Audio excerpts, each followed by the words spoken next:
Kayaknya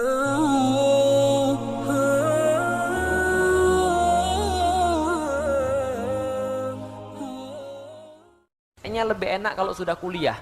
Kuliah tuh saya bisa ngatur diri saya sendiri. Kuliah tuh saya nggak usah dekat sama orang tua. Saya bisa bebas, sebebas-bebasnya. Ternyata pas masuk kuliah lebih susah atau lebih mudah? Nah, apalagi yang sudah limited edition gitu kan ya, nggak lulus-lulus, skripsi nyari dosen nggak dapet gitu kan, susah banget mau ngedraft gitu kan ya. Lalu ditanya kapan kawin, kapan kawin, kapan kawin, itu ternyata lebih susah lagi ketika masuk kuliah. Nah, ini kemudian ketika mahasiswa orang berpikir kayaknya enak kalau sudah nikah. Ada di antara teman-teman yang mikir begitu? Hampir semua orang mikir bahwa nikah itu adalah merupakan sebuah solusi. Walaupun ini bukan materi pranikah, tapi perlu saya garis bawahi, nikah itu hanya pergantian fase, bukan penyelamat hidup. Kadang-kadang orang memandang nikah itu kan penyelamat hidup. Nanti kalau sudah nikah saya akan begini. Nanti kalau sudah nikah saya akan begini. Nggak bakal terjadi.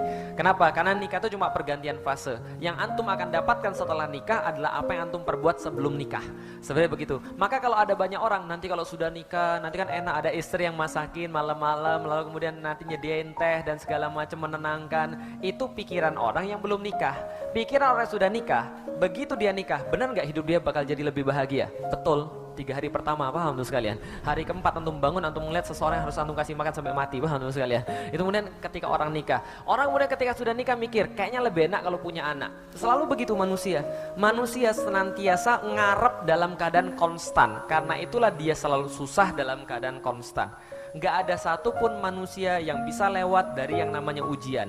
Kalau manusia saja nggak bisa lewat daripada ujian, apalagi kalau dia mengatakan bahwa dirinya beriman. Di situ letak yang penting yakin. Kenapa? Anda lihat, di mana-mana meme yang penting yakin itu pasti senantiasa dihadapkan pada tantangan. Bahkan keyakinan itulah baru diuji ketika ada yang namanya tantangan. Kalau Anda mengatakan Anda yakin, Anda sudah tahu, Anda sudah paham, tapi Anda nggak pernah diuji, itu berarti Anda belum teruji pemahaman Anda. Kapal misalnya, kapal itu memang dibuat di dermaga, dan selama dia berada di dermaga dia aman, tapi bukan tujuan itu kapal dibuat.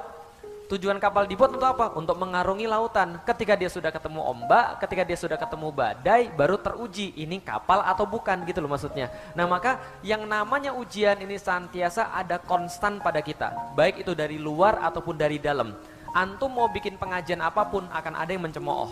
Antum mau bikin masjid model apapun akan ada yang mencemooh. Bahkan antum nggak ngapa-ngapain aja ada yang mencemooh, paham teman sekalian? Ini kan sudah sesuatu yang konstan dalam hidup kita. Anda nggak ngapa-ngapain, Anda juga pasti akan susah. Konstan. Manusia tuh konstan dalam keadaan susah. Orang mau membela Islam, dia bakal susah. Orang nggak mau membela Islam, dia juga bakal susah. Anda mau naik pesawat, resikonya pesawat jatuh. Anda mau naik kapal, resikonya kapalnya tenggelam. Anda mau naik mobil, resikonya tabrakan. Anda nggak mau naik apa-apa, resikonya ditabrak, paham sekalian? Jelas artinya nggak ada satupun aktivitas manusia yang nggak punya konsekuensi.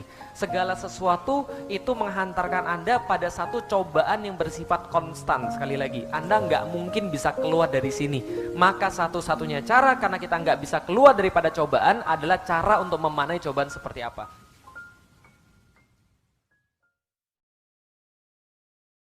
Oh